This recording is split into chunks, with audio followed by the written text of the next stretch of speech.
एक बार प्राचीन आर्यावर्त के स्वर्णिम युग में राजा जय सिंह नाम का एक न्यायप्रिय, धर्मपरायण और प्रजावत्सल राजा राज करता था।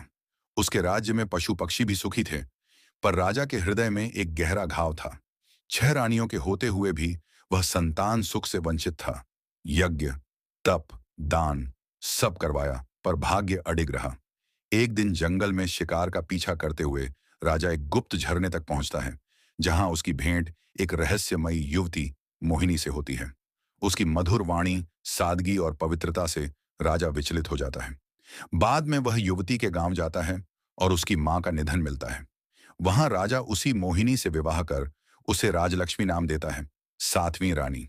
राजलक्ष्मी सरल, निर्मल और पवित्र हृदय वाली थी, पर उसकी निर्दोषता ही उसकी सबसे बड़ी कमजोरी थी। कुछ ही समय में वह गर्भवती होती है और राज्य में उत्सव छा जाता है। पर 6 जलन से भरी रानियों के मन में ईर्ष्या का जहर भर जाता है। षड्यंत्र, राजा युद्ध पर चला जाता है। 6 रानियां राजलक्ष्मी को गलत दवाएं और अनुचित कार्य करवाती हैं। कुल गुरु की चेतावनियों और रानियों की बातों के बीच फंसी राजलक्ष्मी उनके छल को समझ नहीं पाती। प्रसव का समय आता है। दुष्ट रानियां दाई को रिश्वत देती हैं। छोटी रानी एक कमरे में अकेली प्रसव पीड़ा से तड़पती है, और आकाश की कृपा से वह एक साथ 7 बच्चों को जन्म देती है, 6 कन्याएं और एक पुत्र।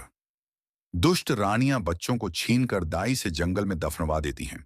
उसके पास ईंट और पत्थर रख देती हैं और राजा को विश्वास दिला देती हैं कि राजलक्ष्मी झूठी है और उसने गर्भवती होने का नाटक किया है। राजा क्रोधित होकर उसे रानी से नौकरानी बना देता है। रहस्य की शुरुआत समय बीतता है। एक दिन ग्राम प्रधान राज्य दरबार में आकर बताता है कि जंगल में एक चमत्कारी चंपा पौधा उगाया है। उसके चारों ओर बांस के पेड़ ऐसे उगे हैं मानो किसी को सुरक्षा दे रहे हों। पर असल रहस्य यह था, पौधे मनुष्यों की तरह बात करते हैं। जब कोई चंपा का फूल तोड़ने जाता है, चंपा कहता है, बांस भैया, कोई हमारे फूल लेने आया है, क्या दें? और जंगल गूंज उठता है, हमारी रक्षा करो, हमें मत छूना। पूरे गांव में भय और विस्मय फैल जाता है। राजा स्वयं उस रहस्यमयी स्थान को देखने का निर्णय लेता है, पर उसे पता नहीं कि इन पौधों में उसके बच्चों की आत्माएं बसती हैं। भाग्य चुपचाप उसकी ओर बढ़ रहा था। जंगल की मिट्टी में दफन 7 नवजात वन के देवता की कृपा से पौधों का रूप ले चुके थे। उनकी आत्माएं जीवित थीं, उनमें चेतना थी, और समय आने पर सत्य प्रकट होने वाला था। इसका अगला भाग जल्दी आएगा।